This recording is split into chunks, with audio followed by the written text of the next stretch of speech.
Isso aí. Vamos lá. Ficar um somzão aqui.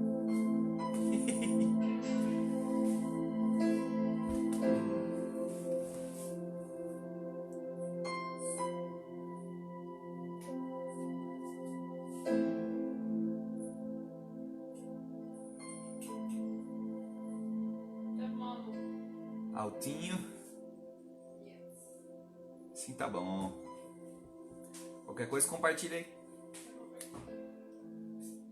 É isso aí. Vamos lá, pessoal.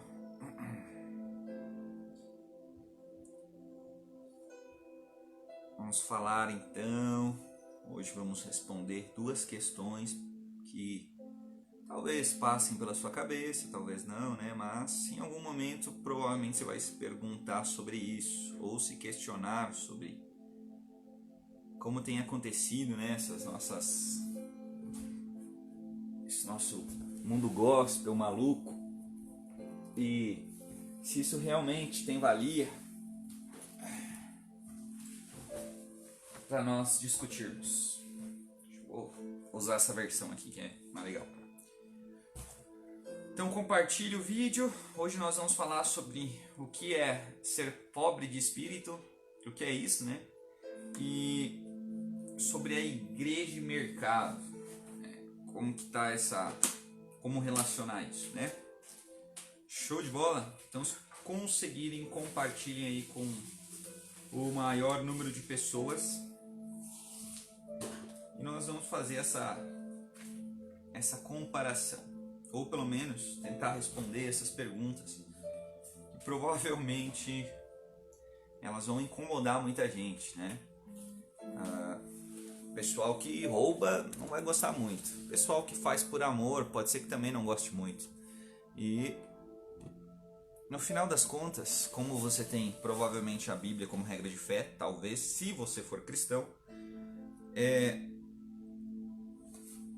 possivelmente você vai gostar de hoje, desse vídeo. Ou não, né? Cada um tá aí pode opinar, pode discordar. Se você tem uma opinião já sobre o que é ser pobre de espírito, você pode comentar aí, o pessoal vai ler, provavelmente. E se você já teve alguma experiência entre igreja e mercado, você pode comentar aí também. E talvez apontar aí textos, né? Como eu já vi na internet, assim como bastante vídeos de pessoas influentes, sobre esses dois assuntos, né?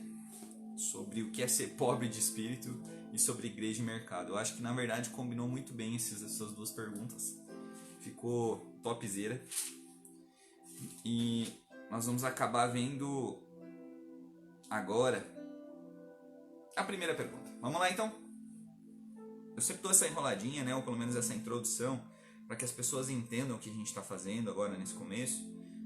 Nós sempre anunciamos o Evangelho, mas principalmente tentamos responder às vezes algumas questões que o pessoal levanta aí, né? Possivelmente daqui para frente, talvez nós não tenhamos tanto tempo para responder essas perguntas, pelo que, vamos dizer assim, a demanda está pedindo, ou para o que Deus tem colocado no nosso coração.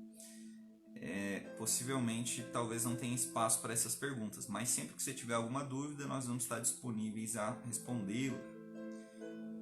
Deu para ver no Bíblia Live anterior que a gente fez o mesmo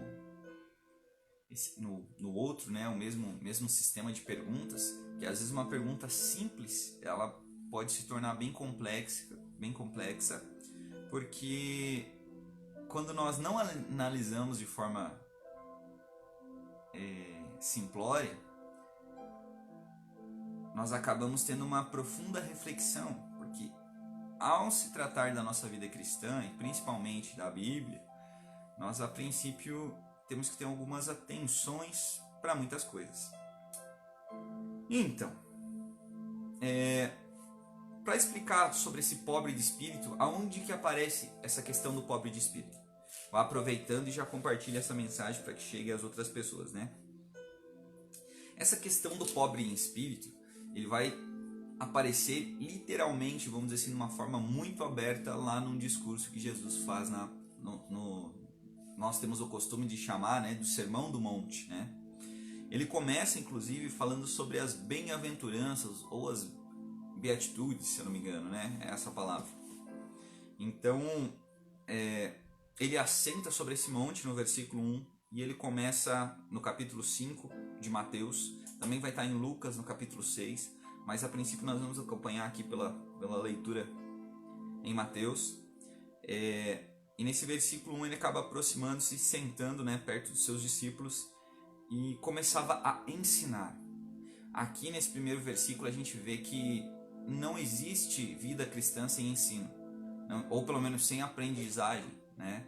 Às vezes nós tentamos aprender umas coisas muito malucas que fogem realmente aos ensinamentos de Cristo, mas aqui é Jesus que está abrindo a boca e é Jesus que está ensinando. No versículo 2, né, ele acaba dizendo, né, que ele abre a boca justamente e ensinava dizendo: bem-aventurados os pobres de espírito, versículo 3, porque deles é o reino dos céus.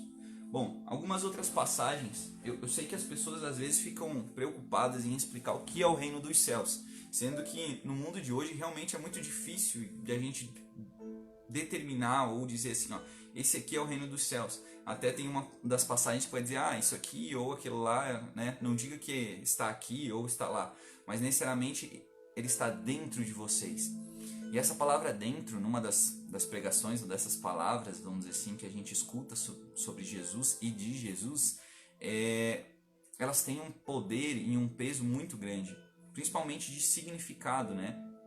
Eu não sei se foi a intenção, né, do autor colocar essa palavra entos, que quer dizer entre, né? O reino está entre vocês ou dentro de vocês. Essa palavra entos pode ter esses dois significados, mas a princípio ela pode trazer umas reflexões para nós. Só que hoje a gente não veio necessariamente explicar o que seria esse reino dos céus, né? Apesar de ele ser parte do versículo e no final a gente fazer a relação com isso, né?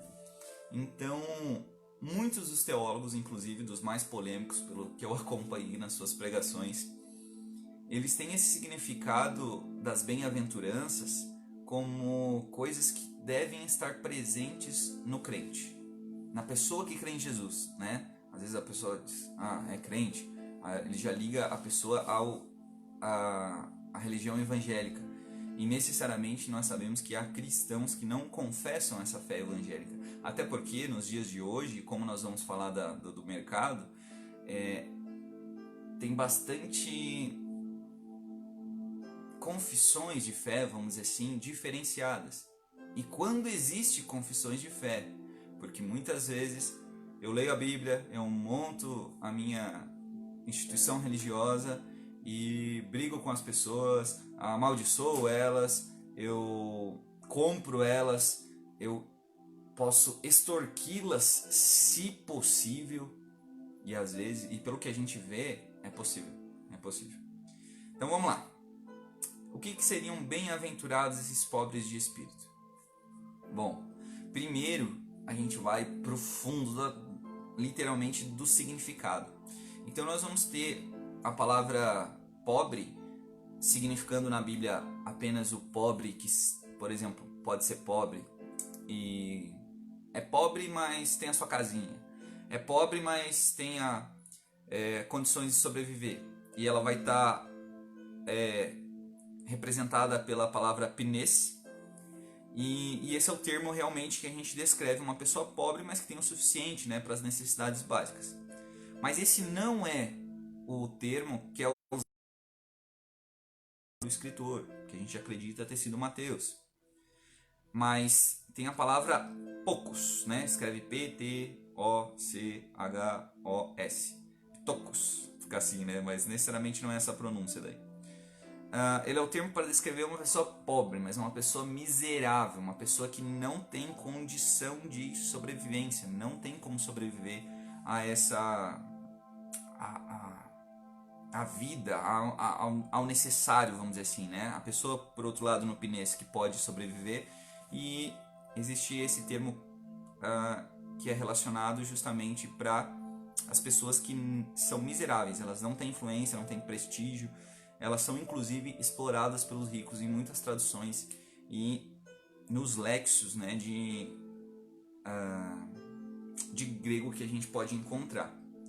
Então aí a gente começa a conversar um pouquinho o Jesus sentou no monte, perto dos seus discípulos, e começou a ensinar. Bem-aventurados os pobres de espírito, os miseráveis.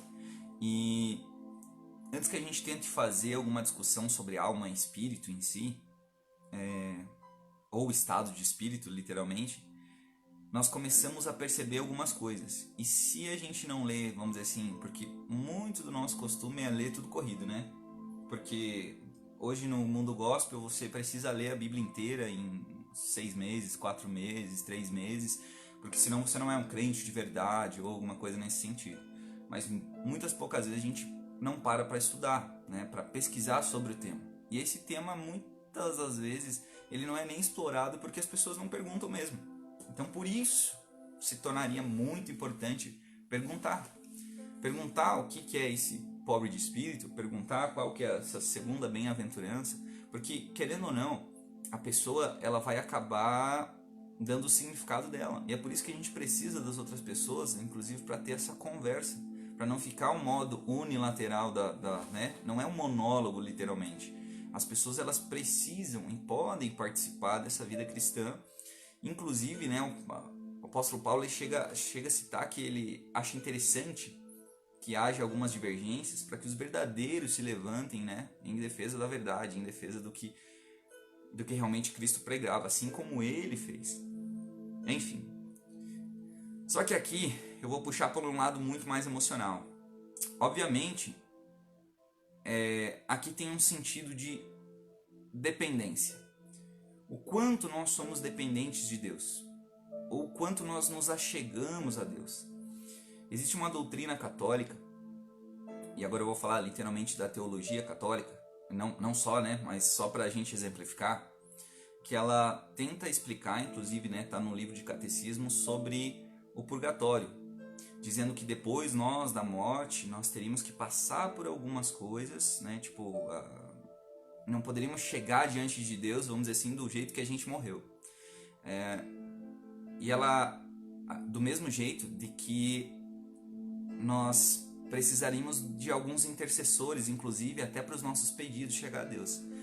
E não, eu creio que a princípio pela maioria das pessoas que acompanham o Bíblia Live, né, não tem essa fé, mas necessariamente é algo que a gente tem que pensar. Realmente será que nós somos dependentes de Jesus? Nós somos dependentes de Deus? Ou não? Ou realmente eu só adicionei Deus à minha vida, adicionei Jesus à minha vida, à minha camisa, ao meu boné, aos meus finais de semana? Eu tenho apresentado mudança de vida? Hoje eu vejo as pessoas tentar expressar de uma maneira talvez meio grotesca, mas pregando necessariamente e diretamente um novo nascimento, uma mudança de vida. Até a própria metanoia, né, que eu já encontrei significados que literalmente seria aquela mudança de pensamento, né? Mas procurem na origem, ou pelo menos na tradução da palavra arrependimento para o grego, e vocês vão ver também essa palavra metanoia. Pode ser que ela mude algumas letrinhas a princípio, mas necessariamente nesse sentido. Qual que era a pregação daquele que preparava o caminho? João Batista: arrependei-vos. Qual foi a pregação que quando Jesus pegou o livro no templo, abriu e falou para a galera: arrependei-vos? E é por isso que esse tema do pobre de espírito ele vai combinar tanto com esse do mercado, porque a pregação nunca mais foi essa. Ou pelo menos, obviamente, foi em algum lugar, né? Em alguns lugares. Essa pregação não é mais arrependei-vos. A pregação não é mais sobre Jesus. Aliás, até é no final do culto para ver se você aceita. Mas às vezes o que ensinam para você é como que você vai fazer parte da nossa denominação como que você precisa sentar, se o isso é aquilo, se aquele outro é isso. Só que o problema é o embasamento. Quando vai explicar para uma pessoa que ela deve se vestir de uma maneira adequada, diz não, peraí, aqui é terno e gravata. Ah, não, peraí, lá é saia até o pé. E não explica-se, inclusive, com as escrituras, que se dizem ser, né, a questão da regra de fé, né, principal, e uma das, né, pelo menos, e acaba se perdendo o que realmente importa, que é a essência da nossa fé. Mas vamos lá, a gente vai falar ainda sobre isso, sobre princípios, inclusive. E agora eu quero que você pense para refletir sobre isso e para conseguir entender essa parte da dependência e dos pobres de espírito, na passagem que nós citamos tanto aqui no Bíblia Live. Agora eu vou mudar. De escritor de Mateus eu vou lá para Lucas. E lá em Lucas, no capítulo 18, deixa eu só ver se é que tá certinho aqui, mas se eu não me engano, no capítulo 18, lá no versículo 9, até o versículo 14, vai ter uma parábola. E essa parábola, ela coloca em choque todo esse nosso peso e currículo diante de Deus. Por quê? Porque ela coloca, né, coloca um espelho diante de nós. Geralmente, nós vamos associar o Dudu, por exemplo, o Dudu tá fazendo teologia, daqui a pouco ele vai estar formado, daqui a pouco ele não sei o que, blá blá blá. E o Dudu bobão vai fazer o quê? Ele vai justamente dizer isso aqui, ele vai chegar nos lugares e vai dizer, porque eu tenho isso, porque eu tenho aquilo, porque eu já fiz isso, porque eu já fiz aquilo. Sendo que a palavra que Deus falou para o homem, apesar de, lógico, né, Jesus ter falado que nós éramos luz, sal, enfim, sal da terra, sal e luz, né, vamos dizer assim, e outras palavras, e o escritor de Eclesiastes eu acho que usa inclusive parte disso para dialogar, mas lá em Gênesis, se não me engano 3, vai estar escrito tu és pó, e do pó, e para o pó retornarás. Mas não, o nosso ego, a nossa forma de viver, talvez até a nossa sociedade, até a nossa educação dos pais, ela tem sido influenciada e tem sido direcionada para que nós viremos competidores. Nós não corremos para as coisas que são incorruptíveis. Ao contrário, a gente tem construído castelos. Inclusive qualquer coisa, acessa lá o Instagram lá do Eduardo.samurai. Lá você vai ver uma publicação que se chama Castelo de Hipocrisia. Mas vamos continuar. Eu acho que essa já é velhinha, né? Já faz uns 2 anos. Então, lá em Lucas capítulo 18, do versículo 9 ao 14, vai estar escrito: E disse também esta parábola a alguns que confiavam em si mesmos, crendo que eram justos e desprezavam os outros. Então, o início, né? Esse primeiro versículo, ou no caso o versículo 9 desse capítulo 18, ele já vai falar sobre o desprezo que nós temos, inclusive, pelas pessoas que estão à nossa volta. Não está falando obviamente, depois a gente ler o contexto, a gente vai saber de quem eles estão falando. Mas, necessariamente, existem vários outros exemplos, né? Nós vamos falar da parábola do bom samaritano, vamos falar disso, falar daquilo. Mas, realmente, será que nós, como religiosos, verdadeiros religiosos, temos dado atenção ao pobre, ao necessitado? Será que nós somos os bem-aventurados, pobres de espírito? Ou temos demonstrado ser o contrário? E isso é complicado. Eu geralmente falo dessas partes bíblicas e parece que o celular não ajuda, porque o celular mostra a minha imagem e eu fico olhando para mim. E talvez é isso que nós devemos fazer. Não necessariamente precisa do celular, né? Mas eu não lembro qual dos pregadores famosos aí e tal falou assim: antes de dar um sermão, prega pro espelho. Não para melhorar a tua oratória, mas para verdadeiramente enxergar quem tu és. Vamos continuar? Versículo 10. 2 homens subiram ao templo a orar. Até esse, vamos dizer assim, esse ponto vírgula que colocou pelo menos o tradutor aqui da minha versão, tem distinção entre 2 homens? Já pense isso. Existe um homem mais importante do que outro? Obviamente a gente crê na encarnação de Jesus, que Jesus pisou na terra, obviamente, né? Mesmo sendo Deus para muitos, para alguns ele não é Deus, né? Infelizmente nós temos algumas doutrinas assim. Mas, enfim, a diferença de você e da pessoa que você não gosta. Aí você vai dizer, sim, eu sou nascido de novo. Eu vou dizer, quem és tu que sondas o coração do homem? Tu és Deus? E é aí que a gente tem que, vamos pegar no calo, que aqui vai ser violento. Continuando, um fariseu e o outro publicano. Então lembrando aqui para contextualizar, né, fariseu então era aquela tribo literalmente muito importante para, vamos dizer assim, propagação do evangelho, mas que acabou da palavra de Deus em si, né, não dos evangelhos em si, mas e que foram literalmente corrigidos por Jesus várias vezes, mas que a princípio tiveram um peso, inclusive, para a palavra de Deus continuar sendo propagada, né, porque senão após exílio, após isso e aquilo, o povo de Deus ele estava literalmente perdido. E o publicano, então, vai entrar mais o contexto, inclusive, de que pelo menos ali os romanos estavam sob controle político necessariamente da época, e eles tiravam algum dos judeus, dessas pessoas e transformavam nelas em cobrador de impostos. Inclusive a gente vai ter o exemplo de Zaqueu, né? Se não me engano era o chefe dos publicanos. E a princípio essa pessoa, o que ela fazia? Ela cobrava imposto do próprio povo para viver naquela terra, sendo que talvez, né, pela lei religiosa, vamos dizer assim, as terras elas tinham um destinatário, né, um povo que deveria ser herdeiro dessa terra. Mas enfim, vamos continuar para que nós não nos prolonguemos demais em situações problemáticas que o povo de Deus enfrentou.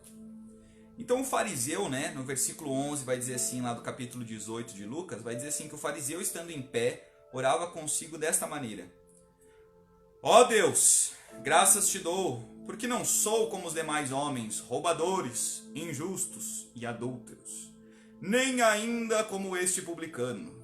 Jejuo 2 vezes na semana e dou os dízimos de tudo quanto possuo. O publicano, porém, vocês perceberam perceberam alguma semelhança do discurso desse fariseu com o seu discurso quando você ora? Percebeu? E aí? Vamos continuar? O publicano, porém, estando em pé de longe, nem ainda queria levantar os olhos ao céu, mas batia no peito, dizendo: Ó Deus, tem misericórdia de mim, pecador. Versículo 14. Digo-vos que este desceu justificado para sua casa, e não aquele. Porque qualquer que a si mesmo se exalta, será humilhado, e qualquer que a si mesmo se humilha, será exaltado. Obviamente nós poderíamos ver as pessoas formando doutrinas em cima disso, mas o que Jesus está ensinando aqui é literalmente humildade. O que talvez ele vai chamar, ou que talvez nós vamos compreender, o que é ser pobre de espírito. É perceber que nós necessitamos abrir os olhos para ver, para enxergar que nós somos dependentes de Deus. Mesmo para aqueles que pregam, que saem por aí anunciando o evangelho, mesmo para esses, uma das repreensões que a gente encontra na Escritura é o Espírito Santo, ele sopra aonde ele quer. Em 1 Coríntios, quando nós vemos Paulo escrever aos Coríntios, ali para os santos que estavam em Corinto, ele também vai dizer que ele distribui os dons conforme ele quer, né? Geralmente em algumas traduções, se não me engano, Almeida Corrigida Fiel, ela vai estar escrita para um bem comum ou para o bem da igreja, alguma coisa assim. E nisso nós temos que dar uma atenção. Mas não necessariamente de que, nossa, aqui é o homem do dom, aqui é o homem que expulsa demônios, né? Esse é o menino que tem um currículo que expulsa demônios. Porque quando ele chegar ao céu, ele vai questionar a Deus dizendo assim, em teu nome? Eu não sei se ele vai dizer Senhor, mas ele vai dizer assim, ó, em teu nome eu fiz muitos milagres. Em teu nome eu expulsei demônios. Em teu nome eu filo isso, filo aquilo. E o Senhor Jesus olhará para ele e dirá assim, apartai-vos de mim, vós que praticai a iniquidade. Não vos conheço. E isso é preocupante, porque... Preocupante não, isso alivia a gente, na realidade, porque quando nós não somos as pessoas que colocam os outros sobre altares altíssimos, né, sobre pedestais, nós estamos sendo aquela pessoa, infelizmente, muitas vezes. E nós nos deixamos envolver pela soberba. Porque a pobreza não é só de dinheiro. Aqui a pobreza não é de dinheiro. A pobreza, apesar do significado ser miserável, né, os pobres de espírito, é ligado literalmente a essa dependência que nós temos de Deus. A humildade que nós vamos demonstrar como povo de Deus. Como pessoas que se dizem cristãs ou que se dizem servir a Deus. O pobre de espírito, ele vai chegar ao céu e ele vai dizer, não foi pelo meu mérito, foi pelo dele. Apesar de Jesus ter dito, negue-se a si mesmo, em Lucas 9, versículo 23, se não me engano 24 também, aquele que quer vir após mim, negue-se a si mesmo. Carregue a sua cruz, tome a sua cruz e siga-me. Apesar dele ter dito isso, muitos de nós têm abandonado a cruz. Porque a cruz é um símbolo de idolatria, porque a cruz é não sei o que. E nós não entendemos o significado. Inclusive tem deixa eu ver aqui teve uma frase, eu creio que ela tenha sido inspirada pelo Espírito Santo, mas eu não vou entrar nesse aspecto de canonicidade, né? Até porque a gente conversa disso outra hora. Mas realmente não é a imagem da cruz, mas o seu significado. Porém é extremamente necessário olharmos para ela e lembrarmos a essência do amor de Deus. Essa foi a frase que eu creio que tenha sido inspirada literalmente. Porque não significou somente um atozinho, mas o ato. Inclusive nós ceiamos para lembrar da morte de Jesus.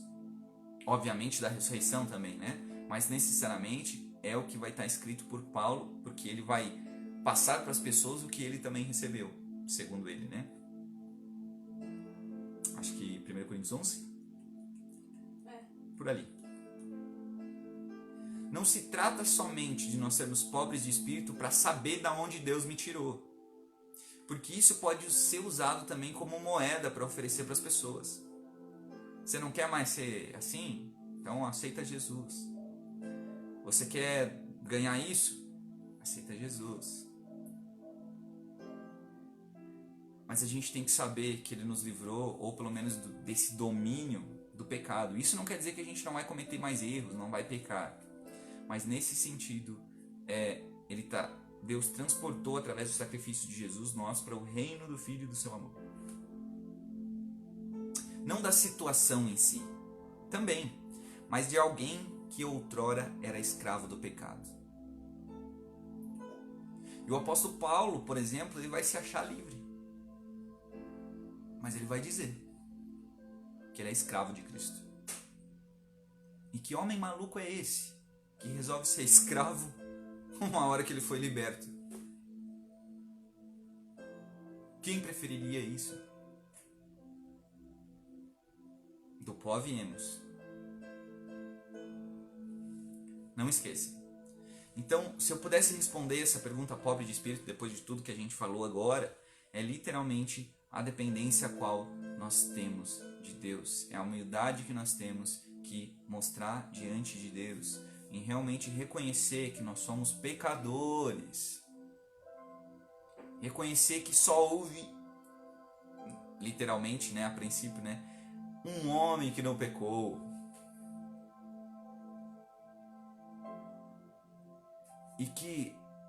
e agora me escutem, Mormons, no princípio, não é motivo de alegria o pecado, de maneira alguma. E eu sei que, obviamente, eu estou falando isso por um contexto do qual eu vivi com os missionários, nesse sentido de conversa, de diálogo, e até da parte escrita. Agora eu não vou lembrar em qual dos livros, mas isso não é alegria. Me escutem, assembleianos, ao qual eu fui num culto, e as pessoas disseram também que nós deveríamos comemorar o pecado. E eu sei que não é esse o fundo, né, nem do mormonismo e nem das pessoas da Assembleia de Deus, mas porque aonde habitou o pecado superabundou a graça. Olha a conexão dos versículos que vocês têm feito. E agora reflitam sobre o que eu vou dizer. Assim como eu choquei os dois, a princípio só um, né, que eu tive a oportunidade de convencer. Se nós não tivéssemos pecado, Jesus não teria morrido. Você é aquele que ama Jesus?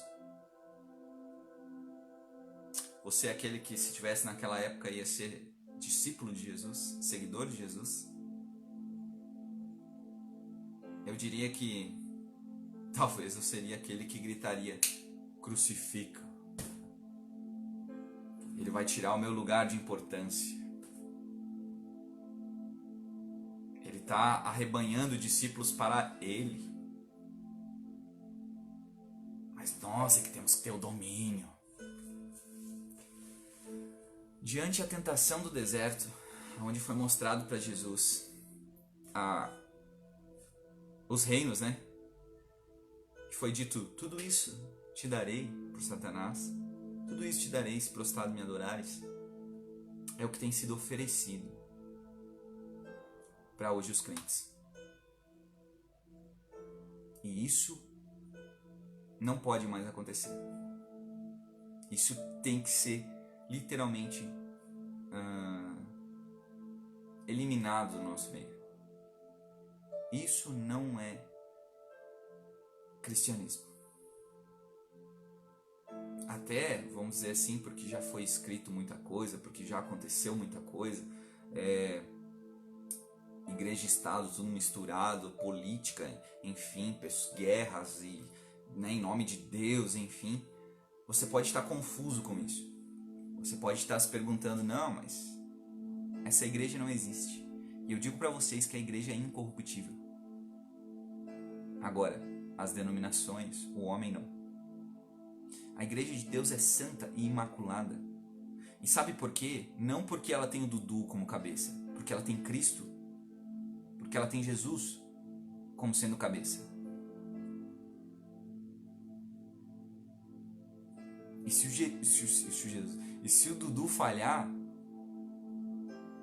eu espero que ele seja cristão sinceramente para pedir perdão.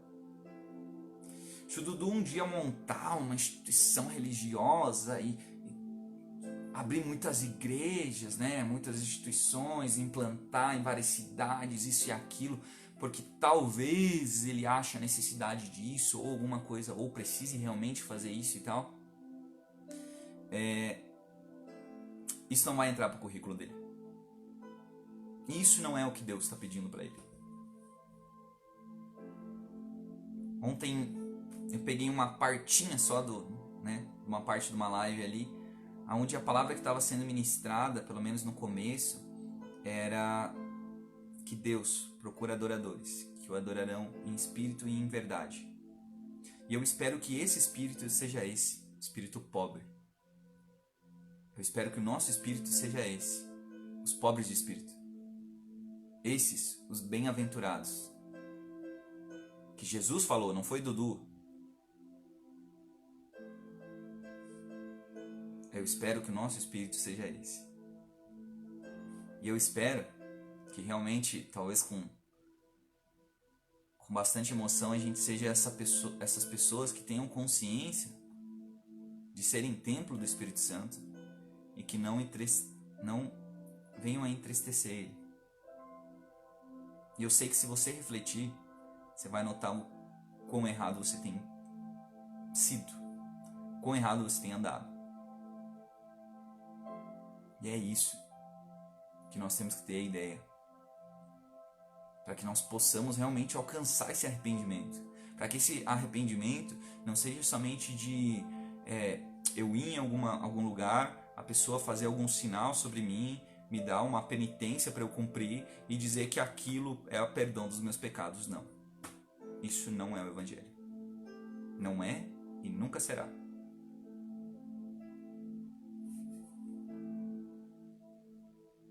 Se for, me explica aí com a Bíblia. Vamos lá? Continuando então, vocês notaram que nós começamos a entrar na questão do mercado? O mercado está tão presente nessa ideia de igreja que a gente não sabe mais o que é mercado e o que é igreja. O mercado seria a necessidade, né, que a sociedade desenvolve, vamos dizer assim, para que a gente continue, vamos dizer assim, tanto produzindo quanto sendo como é que eu vou dizer? Não receptores, mas que tanto a gente compre quanto a gente venda, né, nesse sentido. E eu lembro para você e eu vou lembrar para vocês, começando com essa história de igreja e mercado, primeiro que essa palavra igreja, ela não pode ser definida como o prédio, como a instituição. Igreja, ela não tem esse significado e nem nunca teve esse significado. Templo poderia ser o que a gente está tentando definir como igreja, né? Não nós, né? O que as pessoas estão querendo definir como igreja. Mas a igreja é uma palavra totalmente diferente disso. Ela ou é assembleia reuninte, ou que se reúne, né? Ou são os chamados para fora. Não teria outro significado, creio eu. E se eu tiver errado, você pode descrever aí para mim. Mas o mercado, infelizmente o mercado ele sempre teve presente nas nossas vidas. Não somente na pessoa que ia construir um celeiro maior, um celeiro, né, já tinha vários celeiros ou 2 celeiros, enfim, ia construir um celeiro maior e melhor para conseguir colocar as coisas dentro desse celeiro. E aí quando perguntassem para ele, louco, hoje vão pedir tua alma. E ele estava preocupado com o quê? Eu vou lembrar para vocês um episódio que geralmente vai ficar marcado nos dedos, né? Lembram da situação em que Jesus chegou ao templo e na frente do templo tinham vários cambistas. Tinha a gurizada vendendo sacrifício, vendendo isso, vendendo aquilo, não sei, adoidado. E o que eu quero destacar aqui não é literalmente, né, lógico que nós vamos falar das pessoas que compravam, das pessoas que vendiam, mas eles usaram inclusive até da própria liberdade que a lei dava, até porque quando nós vamos falar lá dos dízimos, das ofertas, nos quais existiam mais do que um dízimo, né? E a princípio a moeda corrente necessariamente não era somente a prata, os talentos lá que a gente vai acabar falando uma hora ou outra, mas também os animais eram uma moeda qual de troca, inclusive, e dentro dos sacrifícios que se faziam, que eram levados aos sacerdotes, existiam os pombos. Episódio que quando vão oferecer Jesus no templo, né, no sentido de apresentar ele, é oferecido esse sacrifício. Só que as pessoas que moram longe, o que elas podiam fazer longe do templo? Porque só existia uma casa de Deus, né? E eu quero destacar isso aqui daqui a pouco. Não vou falar do dízimo hoje necessariamente, mas a casa de Deus era essa, né? E aí eram oferecidos então inclusive sacrifícios, né? Para que tanto os levitas, que era a tribo responsável pela manutenção do templo, quanto os órfãos e as viúvas. Então existiam dois diferentes dízimos, existia esse destinado também aos levitas, mas também esse aos pobres e às viúvas. Como eles organizavam, aí já fica a critério, literalmente me foge um pouquinho. Apesar de estar descrito, né? Tá descrito um pouquinho lá em agora eu não lembro se é Deuteronômio, mas eu sei que Malaquias é um dos textos, né, inclusive, de que Deus, ele acaba falando através desse profeta, a princípio, sobre que eles estão roubando a Deus, mas num sentido não de ameaça contra o povo. E hoje a gente dizer a mesma coisa: quem não entrega o dízimo está roubando a Deus. Cuidado, muito cuidado, porque a gente tem que saber por que o dízimo foi inserido, como que o dízimo foi inserido. E eu sei que essa não é a conversa, né? Eu só estou entrando porque eu não posso fugir dessas coisas, porque quando a gente responde essas perguntas é justamente para denunciar as injustiças que têm acontecido no nosso tempo. E quando a gente fala de mercado, o dízimo, infelizmente, ele vai acabar sendo transformado num princípio. E hoje nós vamos conversar sobre isso também. Mas mais do que é um princípio. Show? Mas então, existe um contexto, e todo um contexto sobre esse assunto, sobre o que é essas doações. Então, quando Jesus chega no templo, existiam as pessoas provavelmente vindas de longe, ou as preguiçosas, enfim, que tinham como comprar, né, esses sacrifícios. E como eles moravam muito longe, então inclusive eles acabavam, né, até porque depois do período babilônico ali eles foram dispersos, né, muitos dos judeus em si, a gente vai chamar de judeus, né, mas desse povo israelita e tal, que a princípio foi cativo, né, e eles inclusive poderiam então fazer essas compras, ok? Fechamos aí? Então eles poderiam fazer essas compras. E o que a gurizada aproveitou para fazer? Vamos abrir um mercado na frente do templo, no pátio do templo, que daí vai ser muito legal. E aí que mora o perigo. O perigo não é você conseguir uma casinha, você conseguir um carrinho, você conseguir indo, evoluindo, até para deixar coisas para os seus filhos, quem sabe. Mas na ganância. O que Jesus vai ensinar quando ele diz para não ajuntar tesouros na terra, não é para literalmente a gente não poder ter uma casinha onde morar e fazer isso e aquilo. Mas é que ele vai repreender o pessoal justamente nisso. Aonde estiver o teu tesouro, aí também estará o seu coração.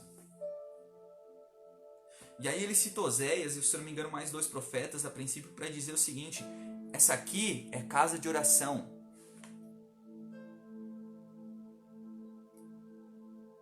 E as pessoas estavam inclusive deturpando isso. Então a gente olha para Jesus e vê um Jesus que literalmente ele não aparece muito na Bíblia. É um Jesus que faz um chicote, que vira as mesas do templo.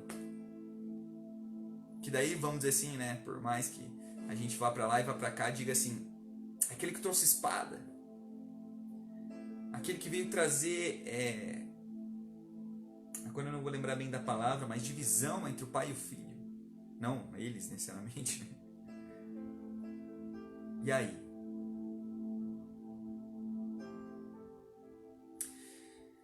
Eu tô pensando aqui, sabe, porque a crítica ela é muito forte. A crítica ao mercado gospel, inclusive, não tô falando só da música, né, que passou a ser gospel, né? Quando se traduz gospel, inclusive do inglês para o português, a gente vê evangelho, mas quando se traduz do português para o inglês não é a mesma palavra.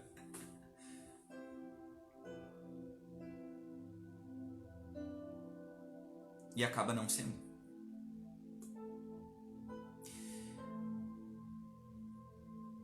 Eu tô tomando muito cuidado. Tomando muito cuidado para que eu não seja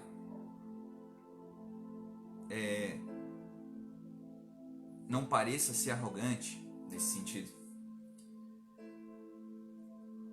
Mas instituições religiosas literalmente acabaram virando empresas. E sabe como que eu digo isso? Porque se vocês pesquisarem na internet, pesquisem assim, ó. empresas, missão, visão e valores.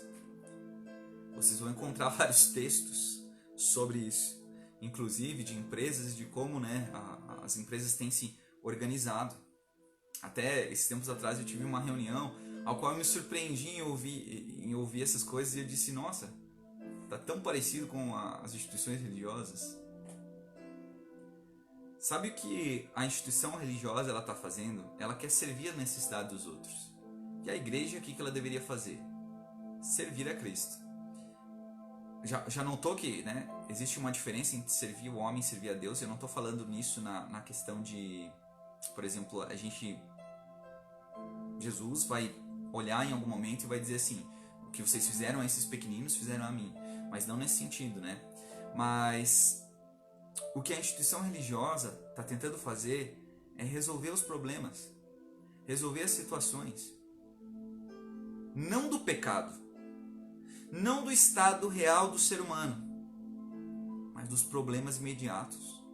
O evangelho, quando ele não se tornou mais atrativo para as pessoas, foi muito mais fácil a gente colocar o Jesus da vitrine. O Jesus que cura, que faz milagre, que isso e aquilo. E por mais que Deus possa operar milagres, fazer coisas através de nós,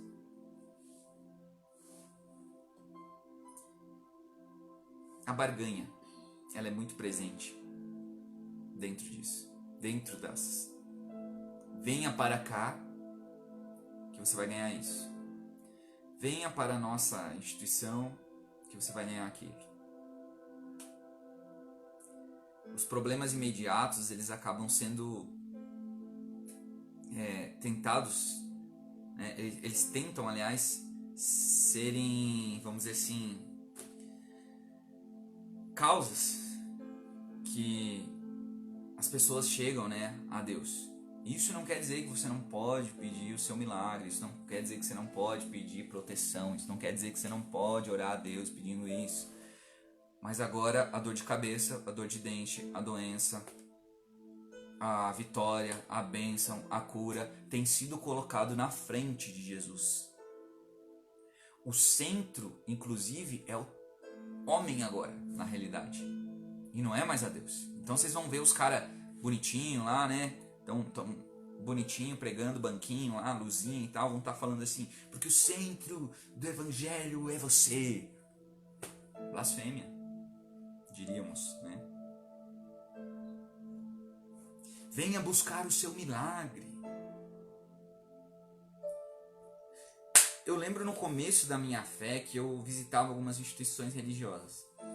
E eu acabei vendo portas sendo colocadas no meio dos corredores. E se você passasse por baixo, você ia ganhar uma bênção, alguma coisa assim. E as pessoas, inclusive, dizendo assim, vamos, irmão, vamos lá buscar a nossa bênção. Que isso? O que é isso? Voltando para a Igreja Mercado, a missão ela foi desenvolvida, obviamente até nas confissões de fé a gente vê visão, né? Missão, visão e valores é literalmente conteúdos empresariais. Então a missão seria, por exemplo, de alguma empresa seria atender as necessidades do público, enfim, em cima disso. Ok, tudo bem. Mas isso não quer dizer que tira, né, a missão da igreja, né? Até porque a missão da igreja ela foi dada por quem? Jesus. Mas a visão já é uma coisa bem empresarial, né? Aonde nós queremos chegar? No céu, você vai dizer, né? Mas obviamente, se nós montássemos aqui uma instituição religiosa, inclusive no meu trabalho de montar uma instituição religiosa que eu tive na faculdade, era justamente isso que nós discutimos. Daqui 5 anos, daqui 10 anos, aonde a gente quer estar? Visão empresarial. Não tem distinção. E nós não vamos voltar ao papo do dualismo grego na questão de salvação de almas, né? Mas muitas das nossas instituições elas têm crescido em cima de empresa. Você entra, essa aqui, tu coloca o carimbinho, sabe, igual faz com os animais. Então, essa aqui é a ovelha. Aí, ou coloca a medalhinha no peito, né? Ovelha, membro. Aí passa um tempinho, as pessoas veem que você está se engajando, O que você vai ser agora? Ah, evoluiu. É diácono agora. E aí coloca mais o que você é? Presbítero. Enfim, existem várias outras coisas, né? E infelizmente, a gente acaba vendo na Bíblia, acabamos vendo que são distorcidos os versículos justamente para pautar essas nossas ações. E aí entra o terceiro ponto, né, do negócio empresarial, da missão, visão e valores, né? Os valores. Quais são os valores? E o que acontece geralmente dentro das igrejas é colocado os princípios. Quais são os princípios? Quem define os princípios? Daís, quem que definiria os princípios para uma igreja? Jesus? Não. Pastor? Não. Não sei. A Bíblia? Para a igreja, não como instituição, foi Jesus, né? Parabéns. E o que nós temos visto hoje é uma pessoa, né, definir quais são esses princípios em cima do que ela acha que é. E quando ela é questionada sobre isso, ou ela foge, igual na parábola aí do bom pastor, né? Ou simplesmente é muito fácil a gente fazer videozinho dizendo venham, voltem a congregar, mas aí o senhor ou os senhores não dão atenção às ovelhas tão desejadas que venham congregar, né? Esse sentido do congregar, do se reunir no nosso tempo. Pense. Então, depois dessa ideia de empresarial, de missão, visão e valores ter entrado dentro das instituições religiosas, eu creio que até não é uma culpa direta, assim, né? Literalmente aos líderes. E lembrem que o versículo ali, a última live da primeira carta de Pedro, no capítulo 5, eu faço um comentário literalmente sobre os presbíteros, né? Os líderes e tal, que literalmente tira bastante desses pesos aos quais o mundo tem colocado em cima dos ombros, né, dessas pessoas. Mas sabe por que não é diretamente culpa desses líderes? Porque é isso que o povo pede. É isso que o povo quer. E a voz do povo é exatamente o que você pensou. A voz do povo é a voz de Deus. Não. A voz do povo não é a voz de Deus, não. A voz de pedido de ajuda da prostituta, a voz do pedido de ajuda do miserável, do pobre que não tem nada, a gente não escuta. Mas a voz da massa, talvez a nossa voz do desejo, do homem carnal, essa é ouvida.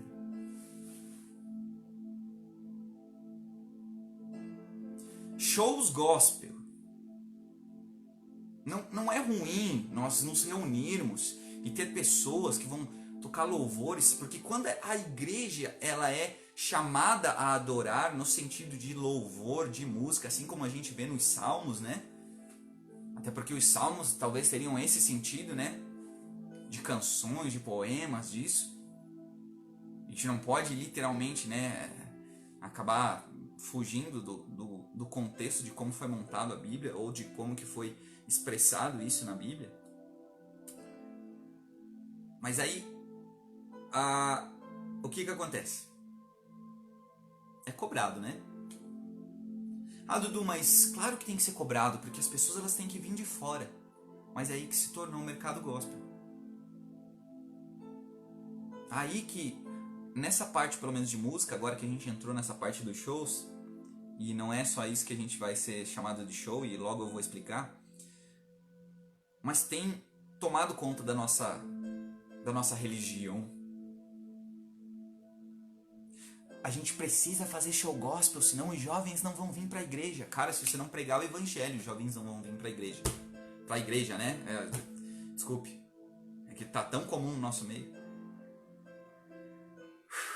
Adoração que satisfaz a carne. Aí que daí vai surgir, né, as perguntas, né? Será que a gente pode escutar rap? Será que é isso? Será que é aquilo? A vida, infelizmente, dentro das nossas instituições, e é isso que eu vejo, né, daquela frase, o mundo entrando na igreja. Não é o rap que está fazendo o mundo entrar na igreja, não é sei lá, o samba, qualquer outro estilo musical. Mas agora também temos os pregadores que cobram horrores, muitas vezes, para pregar. O que me assusta na verdade, assim, não tem pregador na tua cidade, não. Tem gente que prega o evangelho, que estuda. A tua igreja, vamos dizer assim, né? A tua comunidade de fé lá, eles não estudam a Bíblia. Não tem ninguém que vá lá e possa dar um sermão. Mas aí tem que ser um seminarista, né? Alguém que já fez teologia, já fez seminário, isso e aquilo. E você? Como que você tem cuidado das ovelhas? Você lembra em Atos que quando foi inserido a diaconia, por que eles fizeram isso? Porque os órfãos e as viúvas estavam ficando sem comida e eles se dedicaram ao ministério da oração e da palavra. E eu sei que o mercado tem te empurrado isso, por quê? Porque tem que vir gente de fora para as pessoas visitarem a minha igreja ou para voltarem a congregar. Tem que ser dia de ceia que eles têm que congregar, mesmo que eu coloque várias regras para eles poderem tomar a ceia. Mas enfim. E nesse mercado igreja, o que tem acontecido é que quando ele para de ser mercado, quando a pessoa cai na real e começa a pregar a verdade, geral sai do bonde. Geral quer sair por quê? Porque enquanto estava confortável para mim, estava beleza. Mas agora começou a falar de pecado. Começou a falar de outras coisas aí que, sei lá, o pastor mudou. E o pastor tem falado há mais de 2000 anos, se não bem mais do que isso, arrependei-vos. Não podemos servir aos dois senhores. Inclusive a Bíblia vai colocar que muitos, né, sentirão coceira no ouvido e seguirão doutrinas criadas por demônios. E é isso que as Escrituras dizem. Nos últimos tempos haverão falsos profetas. E Deus, nesse mundo de mercado, ele tem virado o quê? Um garçom. Dá 10%. 10% para Deus, será que você está entregando? Para quem que você está entregando? Né? Existe uma frase nova que é assim, 10% para o vigaristão, milagre na mão. E se não acontecer, é porque você não tem fé, irmão. Ridículo. Obviamente, existirão pessoas que olharão para o dízimo como um princípio. Não do mercado, né? Não do mercado. Missão, visão e valores. Missão, visão e princípios. Mas como algo que pode ser retribuído, devolvido a Deus. Só que eu peço que tome cuidado e veja se realmente isso que está sendo descrito é para você hoje. Se isso que a gente está fazendo é realmente para a igreja hoje. Para que a gente não se torne um mercado que a culpa, né, das pessoas que começam a ver que são pecadoras, que tem que se arrepender, vão virar o sinônimo de subir uma escada de joelhos, de entregar todo o dinheiro para as pessoas para elas enriquecerem. Igual diz um amigo meu, tocar tambor para maluco dançar. Porque se havia pessoas que vendiam ou que vendem essas coisas, é porque também há pessoas que compram.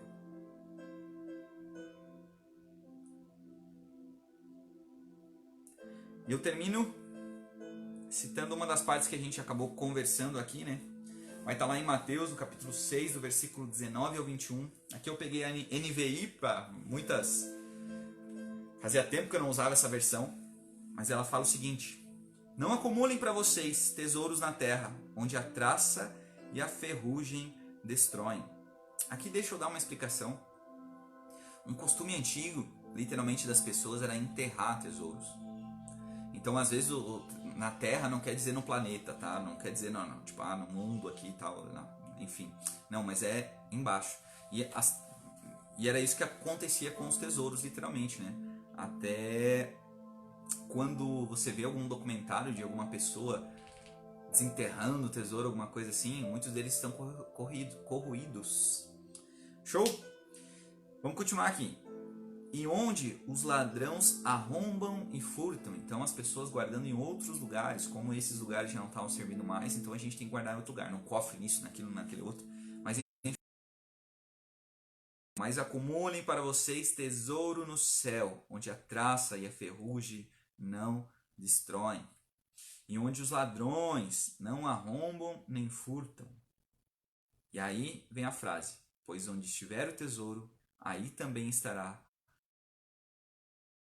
Capítulo 6, versículo 19 ao 21. Então a pergunta, como relacionar isso nos dias de hoje? Seja um discípulo de Jesus. Após tudo isso que nós falamos, claro. Seja um discípulo de Jesus. Seja um verdadeiro discípulo de Jesus.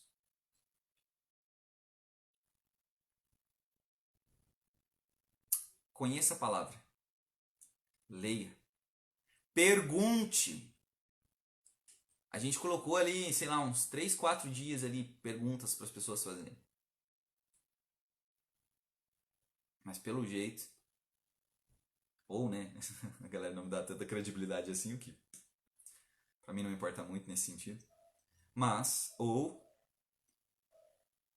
tá todo mundo sabendo de tudo. Tá todo mundo fazendo o correto.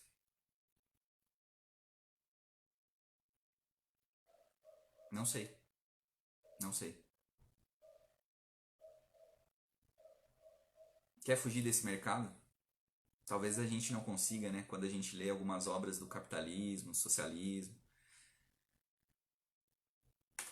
Mas fé e um mercado em cima disso é vigarice. É vigarice.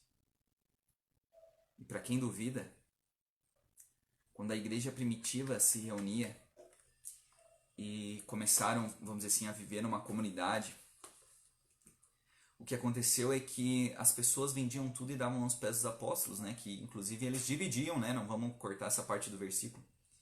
Dividiam com quem necessitava. Não é verdade? Agora leiam Ananias e Safira.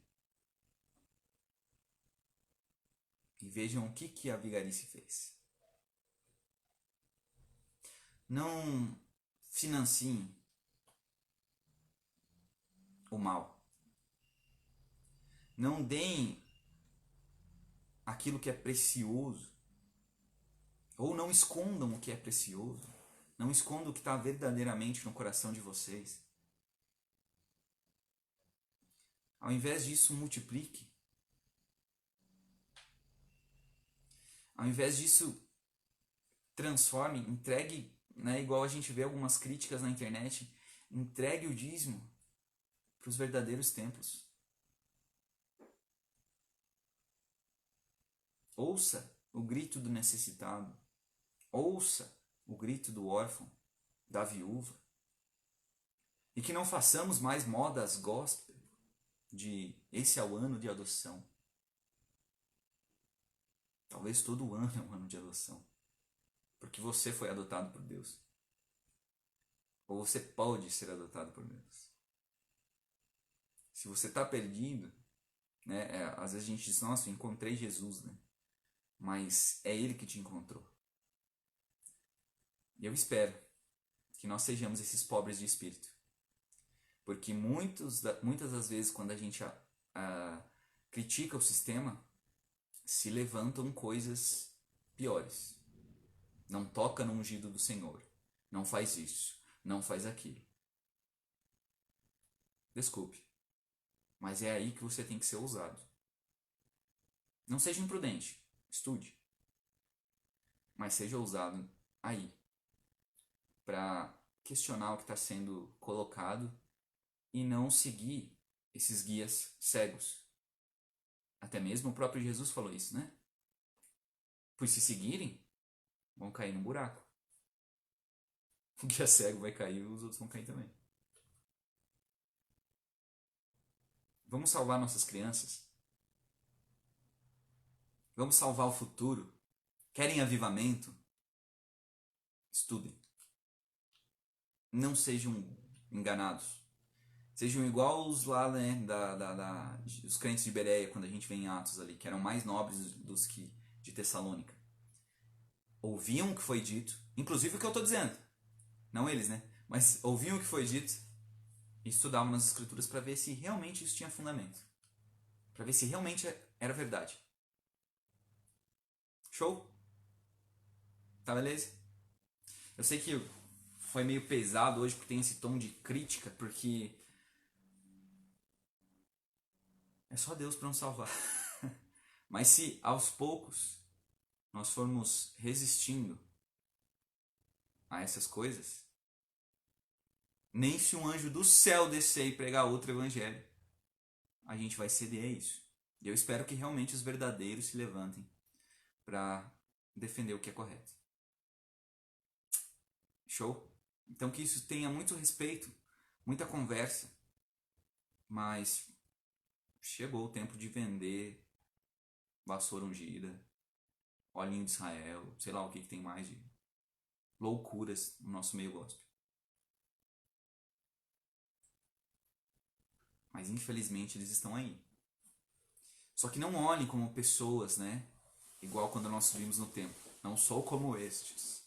Não, ali tem uma alma que é valorosa para Deus. Tem uma alma ali que, assim como nós cremos, né? Deus quer salvar todos os homens.